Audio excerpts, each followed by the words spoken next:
నమస్కారం. BSK news కి స్వాగతం. హెడ్లైన్ చూద్దాం.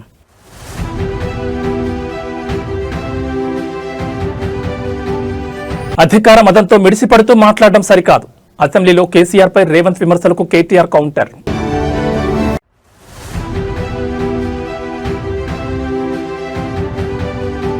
భోగాపురం ఎయిర్పోర్ట్ చేరుకున్న తొలి విమానం. ఎయిర్పోర్ట్లో వాలిడేషన్ విమానం ల్యాండింగ్.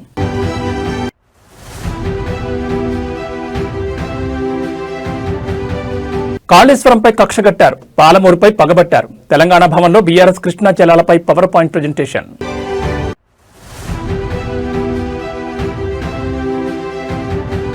ఫోన్ ట్యాపింగ్ కేసులో ఎమ్మెల్సీ నవీన్ రావు విచారణ. నిందితులతో సంబంధాలున్నాయన్న ఆరోపణలపై ప్రశ్నలు.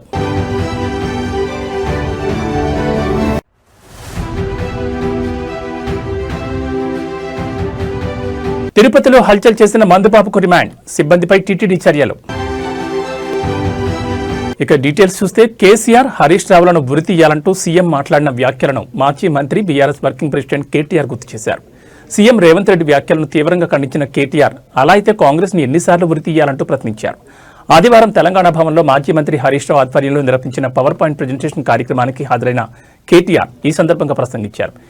ఎస్ఎల్బీసీ టన్నెల్ కుప్పకూలిన ఘటనను ప్రస్తావించిన కేటీఆర్ అక్కడ శవాలను కూడా బయటకు తేలిన స్థితిలో సీఎం ఉన్నారని విమర్శించారు. పేల్చేయడం, కూల్చేయడం, ఎగవేయడం తప్ప ఈ ప్రభుత్వానికి మరో పని లేదన్నారు. సీఎం స్థాయి మరచి బడివే అని తిట్టే స్థాయికి దిగజారని మండిపడ్డారు. తమకు తిట్లు వస్తాయని, అయితే తాము తిట్టడం మొదలు పెడితే రేవంత్ రెడ్డి తట్టుకోలేడని కేటీఆర్ హెచ్చరించారు. రేవంత్ రెడ్డికి ఒక భాషలోనే తిట్లు వస్తాయేమో, కానీ తమకు 3-4 భాషల్లో తిట్లు వస్తాయని వ్యాఖ్యానించారు. రేవంత్ రెడ్డికి బేసిక్స్ కూడా తెలియవని, ఐఐటీకి ఐఐటీకి మధ్య తేడా కూడా తెలియదని కేటీఆర్ ఎద్దేవా చేశారు. బీఆర్ఎస్ నేతలను లక్ష్యంగా చేసుకుని అసభ్యంగా మాట్లాడితే తాము కూడా గట్టిగా ప్రతిస్పందిస్తామన్నారు. కానీ బాధాకరమైన పరిస్థితి ఏమంటే అందరి హక్కులకు కస్టోడియన్లా ఉండాల్సిన స్పీకర్ గారు ఇవాళ ఆయన బడివే అనే మాట మాట్లాడితే కళ్ళప్పగించి ప్రేక్షక పాత్ర వహిస్తుంటే ఏమనాలనో అర్థం కావట్లేదు. ఇది పార్లమెంటరీ భాషనా, ఇది ప్రజాస్వామిక భాషనా? మాకు అనరాదా ఈ మాటలు? రేవంత్ రెడ్డి గారికి నేను చెప్తా ఉన్నా, నీకు ఒక భాషలో వచ్చేమో తిట్లు, మాకు 3-4 భాషల్లో వచ్చు. తిట్టాలనుకుంటే మీ తాత జేజమ్మలు దిమ్మె తిరిగేలాగా తిట్టే శక్తి మాకుంది. కానీ ఇంత నికృష్టంగా, ఇంత అల్పంగా, ఇంత దారుణంగా మీరు ఏదైతే వ్యవహారం చేస్తున్నారో ఇది ఎందుకు చేస్తున్నారో మాకు తెలుసు. ఎందుకంటే మీ అజ్ఞానాన్ని కప్పిపుచ్చుకోవడానికి. నీకు ఐఐటీకి ఐఐటీకి అంతరం తెలియదు. ఐఐటీకి ఐఐటీకి అంతరమే తెలియదు. నీకు బచావత్కు బ్రజేష్ కుమార్ ట్రిబ్యునల్కు తేడా తెలియదు. నీకు అసలు కృష్ణా బేసిన్ నీ రాహుల్ గాంధీని ఉరిదీయాలి. ఎక్కడ? అశోక్ నగర్ నడి చౌరస్తాలో 2 లక్షల ఉద్యోగాలు అని చెప్పి మాట తప్పినందుకు రాహుల్ గాంధీని ఉరిదీయాలి. రైతులకు రుణమాఫీ చేస్తా అని చెప్పి మాట తప్పినందుకు వరంగల్లో రాహుల్ గాంధీని ఉరిదీయాలి. బీసీలకు 42% రిజర్వేషన్ అని చెప్పి మాట తప్పినందుకు మీ నాయకత్వాన్ని, కాంగ్రెస్ నాయకత్వాన్ని, రాహుల్ గాంధీని, రేవంత్ రెడ్డిని, కామారెడ్డిని ఉరిదీయాలి. ఉరి తీసుకుంటూ పోతే 420 హామీలు ఎక్కొట్టినందుకు 420 సార్లను నీ 420 కాంగ్రెస్ పార్టీని ఉరిదీయాలి. కేసీఆర్ గారిని పట్టుకొని నోటికొచ్చినట్టు మాట్లాడుతూ, పనికిమాలిన చెత్తవాగుడు వాగుతూ, నిన్న శాసనసభలో ఆయన మాట్లాడిన మాట బాధ ఎక్కడ అంటే, సరే ముఖ్యమంత్రి ఒక అర్భకుడు, అంగుష్టమాత్రుడు, ఒక నికృష్టుడు, ఇవన్నీ మనకు తెలుసు. సర్వభ్రష్ట ప్రభుత్వానికి ఇవాళ అధినేత ఈ ముఖ్యమంత్రి. కానీ ఎన్టీ రామారావు గారు, స్వర్గీయ నందమూరి తారక రామారావు గారు ఎప్పుడో చెప్పారు, అంగుష్టమాత్రులు, కుక్కమూతి పిందెలు కాంగ్రెస్ నాయకులు. నిజంగా ఇవాళ ఆ అంగుష్టమాత్రుడు అనే పదానికి, అనే మాటకి అర్హుడెవడని ఉన్నాడంటే రేవంత్ రెడ్డికి మించిన వాడు ఎవడు లేడు.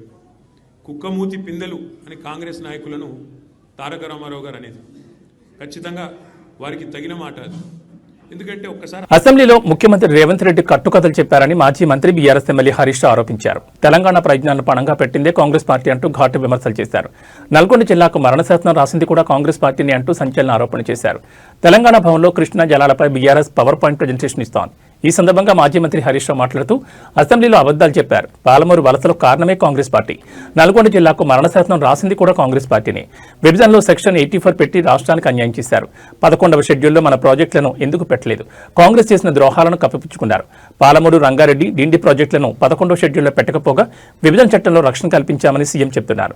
గోదావరి, బనకచర్ల ప్రాజెక్టుకు లోపాయికారి ఒప్పందం చేసుకున్నారన్నారు. రేవంత్ రెడ్డి మాట్లాడుతున్నాడు, సోనియా గాంధీ మనకు రక్షణలు కల్పించింది స్టేట్ రీఆర్గనైజేషన్ యాక్ట్లో అని చెప్పి నేను బుక్ పట్టుకొని చదివింది. ఇది స్టేట్ రీఆర్గనైజేషన్ యాక్ట్. ఇందులో ఎక్కడ రక్షణలు కల్పించింది? నిన్న మాట్లాడింది రేవంత్ రెడ్డి గారు అసెంబ్లీలో. 11th షెడ్యూల్లో స్టేట్ రియాగ్నైజేషన్ కమిటీలో ప్రాజెక్టులు చేర్చి పాలమూరు రంగారెడ్డి ఎత్తిపోతల పథకానికి రక్షణ కల్పించింది అని మాట్లాడింది. I take out page number 118 11th schedule. ఇందులో పారాగ్రాఫ్ 10లో పెట్టినవి కేవలం హంద్రీనీవా, తెలుగు గంగా, గాలేరు నగరి, వెలిగొండ, కల్వకుర్తి, నెట్టంపాడు. మన తెలంగాణ రెండే పెట్టిండ్రు, కల్వకుర్తి, నెట్టంపాడు. మన పాలమూరు ఎత్తిపోతలు పెట్టలే. మన దిండి ఎత్తిపోతల పథకం చాలా ఇంపార్టెంట్. మీరు రేవంత్ రెడ్డి అసెంబ్లీ సాక్షిగా ఎంత పచ్చి అబద్ధాలు మాట్లాడిండు అనడానికి నేను సాక్ష్యాధారాలతో సహా చూపిస్తా ఉన్నాను. మీరు కూడా కొద్దిగా క్లీన్గా వింటే you will understand.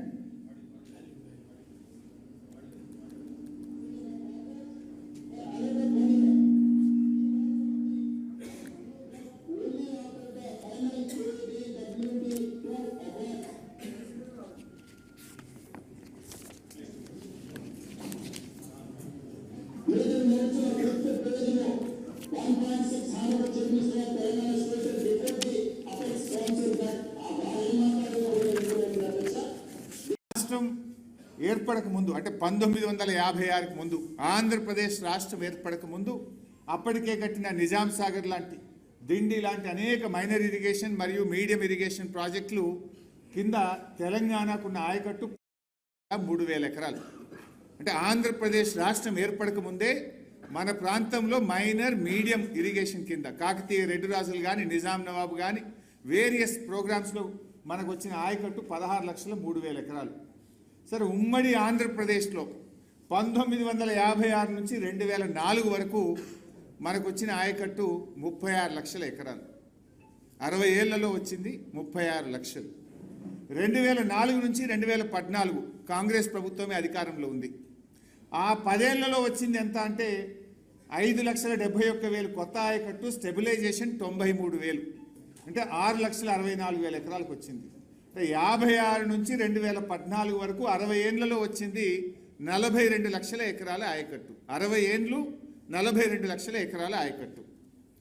Now BRS 2014 నుంచి 2023 మనం ఉన్నది 9.5. తెలంగాణలో సంచలనం సృష్టించిన ఫోన్ ట్యాపింగ్ కేసు దర్యాప్తు కీలక దశకు చేరుకుంది. ఈ కేసులో భాగంగా బీఆర్ఎస్ ఎమ్మెల్సీ కె నవీన్ రావును ప్రత్యేక దర్యాప్తు బృందం విచారించింది. ఆదివారం జూబ్లీహిల్స్ పోలీస్ స్టేషన్లో ఆయన సిట్ అధికారుల ముందు హాజరై వాంగ్మూలం నమోదు చేశారు. ఈ కేసులో నిందితులుగా ఉన్న ప్రణీత్ రావు, శ్రవణ్ కుమార్లతో నవీన్ రావుకు సంబంధాలున్నాయన్న ఆరోపణల నేపథ్యంలో సిట్ ఆయనకు నోటీసులు జారీ చేసింది. అయితే ఈ ఆరోపణలను నవీన్ రావు తీవ్రంగా ఖండించారు. తన ప్రతిష్టకు భంగం కలిగించేందుకే రాజకీయంగా ఇలాంటి ప్రచారం చేస్తున్నారని ఆయన అన్నారు.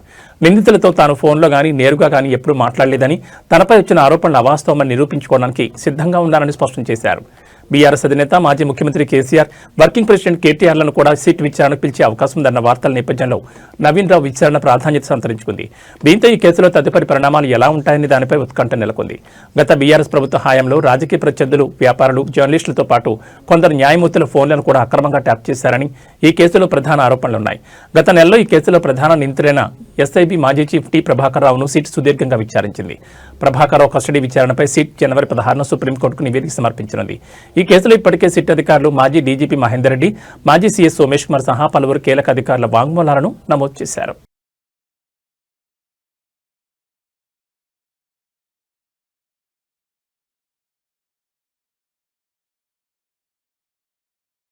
ఉత్తరాంధ్ర అభివృద్ధిలో మైలురాయిగా నిలిచే అల్లూరు సీతారామరాజు భోగాపురం అంతర్జాతీయ విమానాశ్రయంలో చారిత్రాత్మక ఘట్టం ఆవిష్కృతమైంది. నూతనంగా నిర్మితమైన భోగాపురం విమానాశ్రయంలో తొలి విమానం విజయవంతంగా ల్యాండ్ అయింది. ఢిల్లీ నుంచి బయలుదేరిన ఎయిర్ ఇండియా వ్యాలిడేషన్ విమానం ఇవాళ ఉదయం రన్వేపై సురక్షితంగా దిగింది. విమానాశ్రయ సాంకేతిక సామర్థ్యం, రన్వే నాణ్యత, ఎయిర్ ట్రాఫిక్ కంట్రోల్ పనితీరును పరీక్షించడానికి ఈ వ్యాలిడేషన్ ఫ్లైట్ను నిర్వహించారు. ఈ చారిత్రక క్షణంలో కేంద్ర పౌర విమానయాన శాఖ మంత్రి Rammohan Naidu, Vizianagaram MP Kalisetti Appalanaidu, ATC chairman ఈ విమానంలో ప్రయాణించి భోగాపురం చేరుకున్నారు. ఈ విమానాశ్రయాన్ని అత్యంత ఆధునిక సాంకేతిక పరిజ్ఞానంతో నిర్మిస్తున్నారు. గతంలో విశాఖను వణికించిన హుదూద్ తుఫాన్ సమయంలో గాలుడు గంటకు 250 కిలోమీటర్ల వేగంతో వీచాయి. దీన్ని దృష్టిలో ఉంచుకుని భోగాపురం విమానాశ్రయ టెర్మినల్, ఇతర భవనాలను గంటకు 280 కిలోమీటర్ల వేగంతో వీచే ప్రచండ గాలులను కూడా తట్టుకునేలా అత్యంత పటిష్టంగా నిర్మించినట్లు జీఎంఆర్ సంస్థ తెలిపింది. సుమారు 3.8 కిలోమీటర్ల పొడవైన రన్వేతో పెద్ద విమానాలు కూడా ఇక్కడ సులభంగా ల్యాండ్ అయ్యే సౌకర్యం ఉందని పేర్కొంది.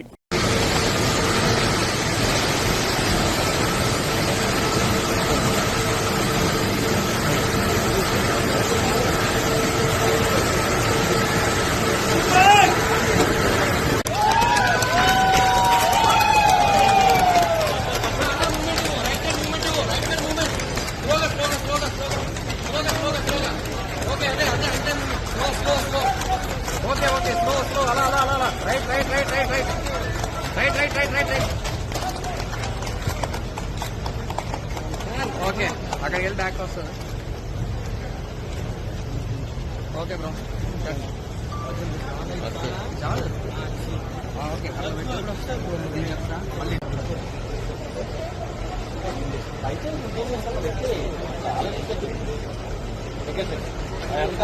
మళ్ళీ తల్లి నేను చేస్తాను ఈ పక్కన 2 గంటలకి వెళ్ళి.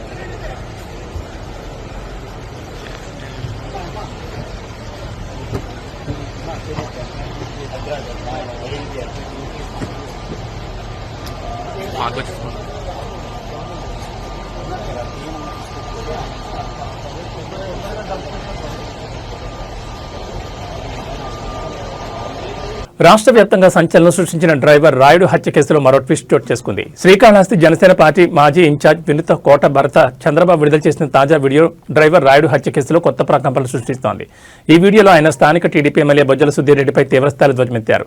చెన్నై పోలీసులు రిమాండ్ రిపోర్టును అధికారికంగా బయటపెట్టక ముందే ఎమ్మెల్యేకు ఆ వివరాలు ఎలా తెలిసాయని ఆయన ప్రశ్నించారు. తమను అరెస్ట్ చేసే ముందు శ్రీకాళహస్తి సీఐ గోపి తమిళనాడు పోలీసులను ఎందుకు కలిశారో సమాధానం చెప్పాలని డిమాండ్ చేశారు. ఎఫ్ఐఆర్లో పేర్లు చేర్చకముందే అసలు అది హత్యో లేదా ఆత్మహత్య తేలకముందే తమపై నిందారోపణలు చేయడం వెనుక ఎమ్మెల్యే రాజకీయ కుట్ర ఉందని చంద్రబాబు ఆరోపించారు.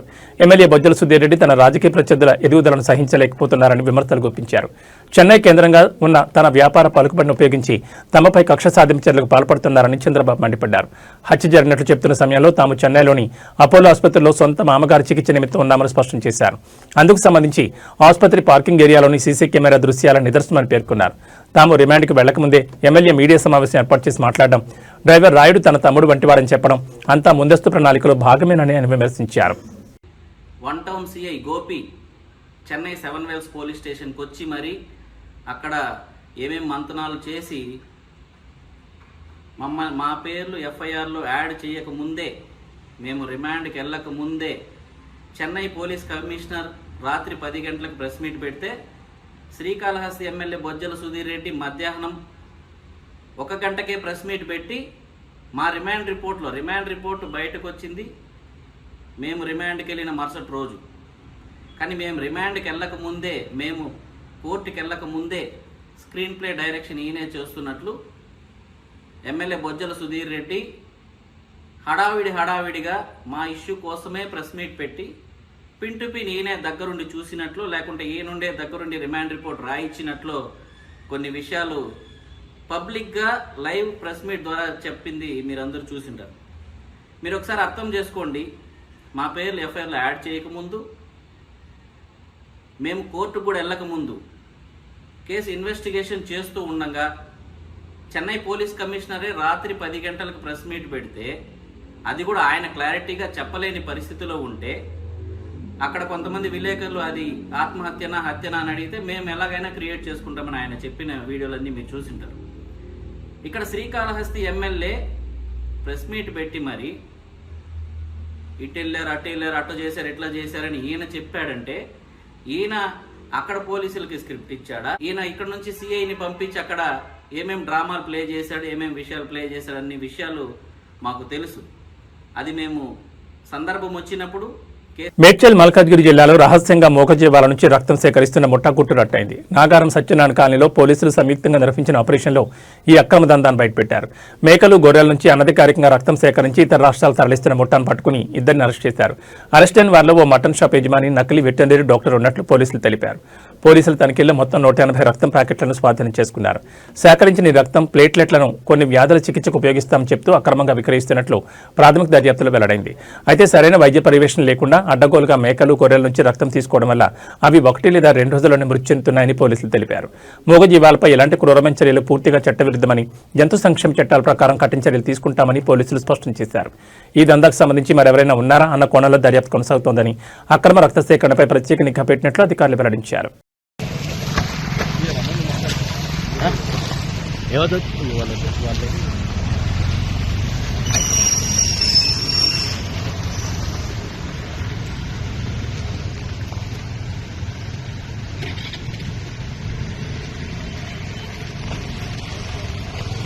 తిరుపతిలోని గోవిందరాజస్వామి ఆలయం గోపురం పైకెక్కి హల్చల్ చేసిన మందుబాబుకు కోర్టు రిమాండ్ విధించింది. స్వామివారికి ఏకాంత సేవ ముగిసిన తర్వాత ఓ వ్యక్తి మధ్య మత్తులో ఆలయంలో ప్రవేశించాడు. విజిలెన్స్ సిబ్బంది అతన్ని గుర్తించేలోగానే మహద్వారం లోపల ఉన్న ఆలయ గోపురం ఎక్కి కలశాలను లాగేందుకు యత్నించారు. వెంటనే పోలీసులు, ఫైర్ సిబ్బంది గోపురం ఎక్కి అతన్ని కిందకు దించారు. తనకు మందిస్తేనే కిందకు వస్తానని, లేదంటే రానని చెప్పడంతో వారు అవాక్కయ్యారు. ఈ ఘటనతో ఆలయంలో భద్రతా వైఫల్యం బయటపడింది. నిందితుని పోలీసులు అదుపులో తీసుకుని కోర్టులో హాజరుపరచగా కోర్టు రిమాండ్ విధించింది. గోవిందరాజస్వామి ఆలయంలో కలకలం సృష్టించిన వ్యక్తిని నిజామాబాద్ జిల్లాకు చెందిన తిరుపతిగా గుర్తించారు. కుటుంబంతో గొడవపడి వచ్చినట్టుగా పోలీసులు తెలిపారు. మరోవైపు ఆలయ భద్రత నిర్లక్ష్యంపై టీటీడీ చర్యలు చేపట్టింది. ఆ సమయంలో విధుల్లో ఉన్న ఆలయ సిబ్బందిపై చర్యలు తీసుకోవాలని నిర్ణయించింది. ఫుల్ ఇస్తే కానీ తెగనన్నావంట. ఫుల్ గా సార్ 90 మంది అడిగినా ఫుల్ గా 90 మంది అడిగినావా? దేవుడి పైకి ఎక్కడం కరెక్ట్ కాదు తప్పే అని చెప్పి సార్. తప్పా కదా? తప్పు ఒప్పుకున్నట్టే కదా?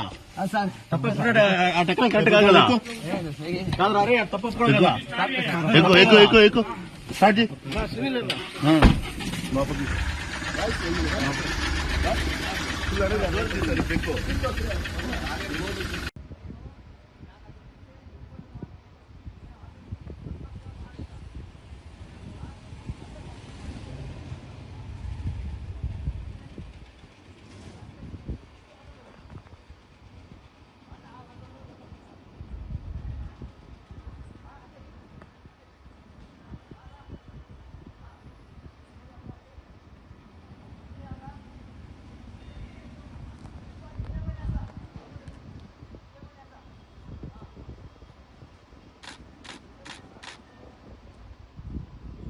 ప్రముఖ యూట్యూబర్ నా అన్వేషణపై ఇండియాలో ఇప్పటికే 3 కేసులు నమోదైన సంగతి తెలిసిందే. కాగా తాజాగా ఆస్ట్రేలియాలోనూ అతడిపై ఫిర్యాదు చేశారు. భారతీయ సంప్రదాయాలను, హిందూ దేవతలను కించపరిచేలా అన్వేష్ వ్యాఖ్యానించడంపై ఆస్ట్రేలియాలోని ఎన్ఆర్ఐలు తీవ్ర అభ్యంతరం వ్యక్తం చేశారు. ఇకపై ఆస్ట్రేలియా రాకుండా అతడి వీసా రద్దు చేయాలని ఇమిగ్రేషన్ అధికారులను కోరారు. ఇదిలా ఉంటే నా అన్వేషణ్ యూట్యూబర్కు ఎంతో మంది అభిమానులు ఉన్న సంగతి తెలిసిందే. తెలుగులో అన్వేష్ వీడియోలకు మిలియన్స్ కొద్ది వ్యూస్ వస్తుంటాయి. ప్రస్తుతం తెలుగు టాప్ యూట్యూబర్గా అన్వేష్ ఉన్నాడు. అయితే ఇటీవల హిందూ దేవుళ్లపై వివాదాస్పద వ్యాఖ్యలు చేయడంతో అన్వేష్ ఫాలోవర్ల సంఖ్య భారీగా తగ్గిపోయింది. నెట్జన్లు అతడిపై తీవ్ర ఆగ్రహం వ్యక్తం చేస్తున్నారు. అయితే అన్వేష్ మాత్రం తాను ఏ తప్పు చేయలేదని, దేవుళ్లపై చేసిన వ్యాఖ్యలకు క్షమాపణలు చెప్పానని అంటున్నారు. కానీ స్త్రీల దుస్తులపై శివాజీ గరికపాటు చేసిన వ్యాఖ్యలను ఇప్పటికీ ఖండిస్తూనే ఉన్నారని చెప్తున్నారు. అంతేకాకుండా ఇప్పటి నుంచి బూతులు మాట్లాడనని, ట్రావెల్ వీడియోలు ఆపేసి ఈ ఏడాది మొత్తం సామాజిక మార్పు కోసమే వీడియోలు చేస్తానని చెప్తున్నాడు.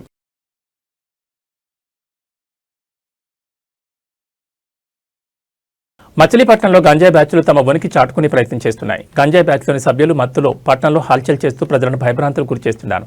మత్తులో జోగుతూ గుంపులుగా రోడ్లపైకి వస్తూ ఆందోళన వాతావరణం కలిగిస్తున్నారు. శనివారం సాయంత్రం మచిలీపట్నంలో గంజాయి బ్యాచ్లు హల్చల్ చేసిన ఘటన సీసీటీవీ ఫుటేజ్లో రికార్డ్ అయింది. దీంతో వారి ఆగడాలు మరోసారి వెలుగులోకి వచ్చాయి. మచిలీపట్నంలోని సిటీ కేబుల్ కార్యాలయం వద్ద శనివారం సాయంత్రం కొంత హడావుడి నెలకొంది. గంజాయి మత్తులో కొందరు యువకులు రోడ్డుపై గొడవపడుతూ పరిసరాల్లో ఉన్న వారికి కంగారు పెట్టారు. అంతేకాకుండా అరుపులు కేకలతో బెంబేలెత్తించారు. వారిలో వారు గొడవపడమే కాకుండా రోడ్డున పోయే సామాన్యులపై సైతం తమ ప్రతాపం చూపించారు.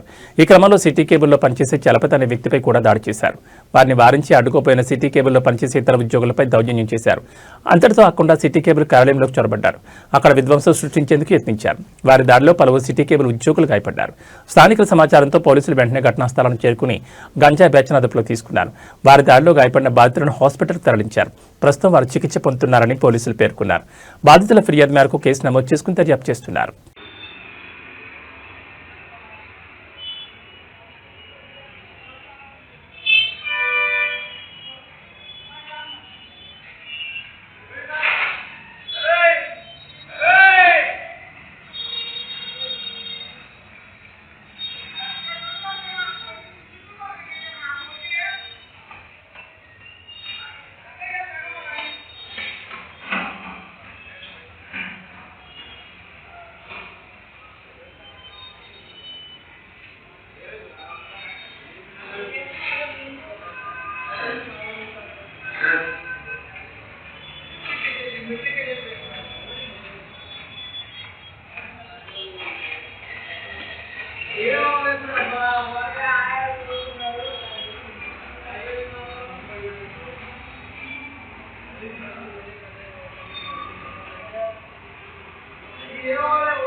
కేరళలోని త్రిశూర్ రైల్వే స్టేషన్ పార్కింగ్లో భారీ అగ్ని ప్రమాదం చోటు చేసుకుంది. ఈ ఘటనలో వందలాది బైకులు దగ్ధమయ్యాయి.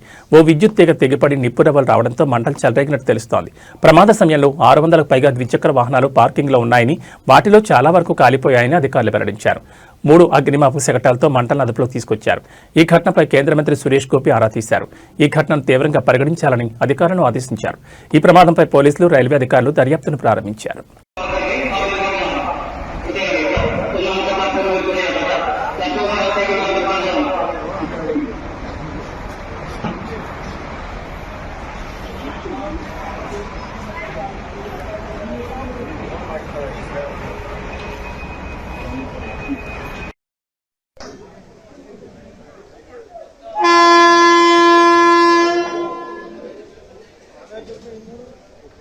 ఇవి ఈ బులెటిన్ విశేషాలు. మరో బులెటిన్లో మళ్ళీ కలుసుకుందాం. నమస్కారం.